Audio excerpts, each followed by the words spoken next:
যদিহে আপুনি জুবিন গাৰ্গৰ চিত্ৰ অংকন কৰে আপুনি যাব লাগিব জেলত। সাৱধান হওক, জুবিন গাৰ্গৰ চিত্ৰ অংকন কৰা প্ৰত্যেকজনে সাৱধান হওক।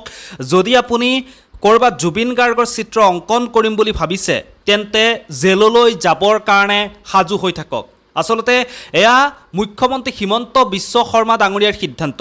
অসমৰ সন্মানীয় মুখ্যমন্ত্ৰী হিমন্ত বিশ্ব শৰ্মা ডাঙৰীয়াই এনেকুৱা এটা ভয়ংকৰ ঘোষণা কৰিছে যে এতিয়া প্ৰাণৰ শিল্পী জুবিন গাৰ্গৰ চিত্ৰ যদি কোনো শিল্পীয়ে অংকন কৰে তেতিয়াহ'লে তেওঁ জেললৈ যাবলগীয়া হ'ব। তাৰ মেইন য'ৰ আৰম্ভণি হৈছিল ঘটনাটোৰ সেই কথা আপোনালোকে বহুতেই হয়তো গম পাইছে। গুৱাহাটী গণেশগুৰিৰ যি ফ্লাইঅভাৰ, সেই ফ্লাইঅভাৰৰ তলত যি চিত্ৰ অংকন কৰা হৈছিল জুবিন গাৰ্গৰ, তাৰপিছত যি মচি পেলোৱা হ'ল সেই চিত্ৰখন, দুজন পেইণ্টাৰে সেই চিত্ৰখন মচি পেলাইছিল। তাৰপিছত পুনৰ মাৰ্চেল বৰুৱাই সেই চিত্ৰখন অংকন কৰিলে। তাৰপিছতে বিতৰ্কৰ সৃষ্টি হ'ল, যিহেতু জাপানৰ মন্ত্ৰী অসমলৈ অহাৰ কথা আছিল সেইখিনি সময়ত, আৰু যি মাৰ্চেল বৰুৱাই পুনৰ সেই চিত্ৰখন অংকন কৰিলে তেতিয়া বহু মানুহ যিহেতু সমাৱেশ হৈছিল জুবিন গাৰ্গৰ সেই চিত্ৰখন অংকন কৰা সেই বিশেষ ঠাইত, সেইবোৰ দেখা পায়ে জাপানৰ মন্ত্ৰী হেনো অসমলৈ নাহিল।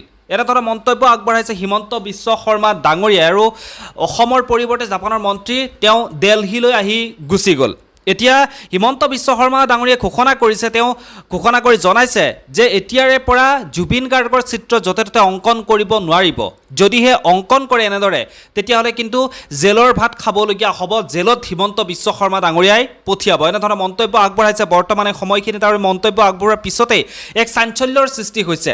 সকলো জুবিন অনুৰাগীয়ে ক্ষুণ্ণ হৈ পৰিছে, জুবিন অনুৰাগীসকলে ক্ষুণ্ণ হৈ পৰিছে। আৰু হিমন্ত বিশ্ব শৰ্মা ডাঙৰীয়াই কৈছে জুবিন গাৰ্গৰ পৰিৱৰ্তে যদি কোনো বিপ্লৱীৰ ছবি আঁকিবলগীয়া হয় তেতিয়াহ'লে আমি পৰেশ বৰুৱাৰ ছবি আঁকিম, আলফা স্বাধীন পৰেশ বৰুৱাৰ ছবি আঁকিম। এনেধৰণৰ মন্তব্য আগবঢ়াইছে। আৰু সেই মন্তব্যক লৈ এতিয়া সামাজিক মাধ্যম তোলপাৰ লাগিছে।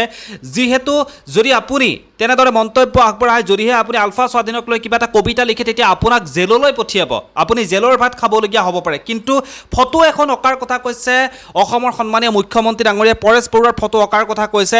সেই কথাবোৰত কিন্তু এতিয়া কোনেও ধৰিবলৈ নাই, আৰু সেই কথাবোৰৰ কাৰণে এতিয়া সামাজিক মাধ্যমত ক্ষুণ্ণ হৈ পৰিছে সাধাৰণ জনতা। প্ৰত্যেকজন জনতাই হিমন্ত বিশ্ব শৰ্মা ডাঙৰীয়াই এই কথাখিনি কিন্তু বৰ্তমান সময়ত বিৰোধিতা কৰিছে।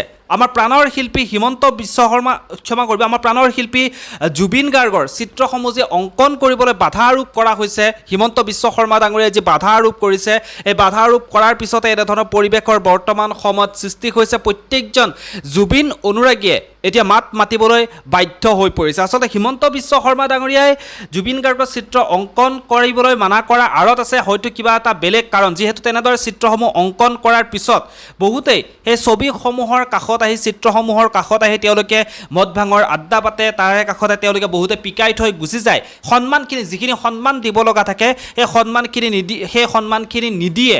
আচলতে জুবিন গাৰ্গ যিহেতু আমাৰ সকলোৰে প্ৰাণৰ এজন শিল্পী, গতিকে তেওঁৰ ছবিসমূহক এইদৰে অপমান কৰিলে কিন্তু বৰ বেয়া কথা হ'ব। হয়তো সেই ভাবিয়েই হিমন্ত বিশ্ব শৰ্মা ডাঙৰীয়াই এই সিদ্ধান্ত লৈছে বৰ্তমান এই সময়খিনিত। হিমন্ত বিশ্ব শৰ্মা ডাঙৰীয়াই এই সিদ্ধান্তৰ কাৰণে বৰ্তমান সকলোৱে এতিয়া ক্ষুণ্ণ হৈ পৰিছে। বিভিন্নজনে বিভিন্ন মতবাদ আগবঢ়াই আছে। আপোনালোকে এইটো বিষয় লৈ কি ভাবে, আপোনালোকে আপোনালোকৰ মতামতসমূহ জনাবৰ কাৰণে একেবাৰে নাপাহৰিব। আহক অলপ হিমন্ত বিশ্ব শৰ্মাৰ মন্তব্য আমি শুনি লওঁ। আমাৰ গণেশগুৰিৰ ফটোখন লৈ, ফটোখন চৰকাৰে মুচিছিলে নেকি?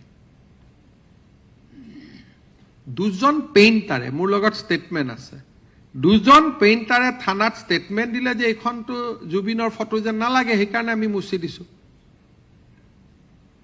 দুজন পেইণ্টাৰ, আৰু দুইজন পেইণ্টাৰ কিন্তু মুছলিম নহয়, অসমীয়া ল'ৰা।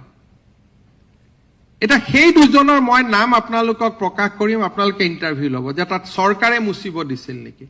ঠিকাদাৰজনো অসমীয়া, আৰু তিনিওজনে জুবিন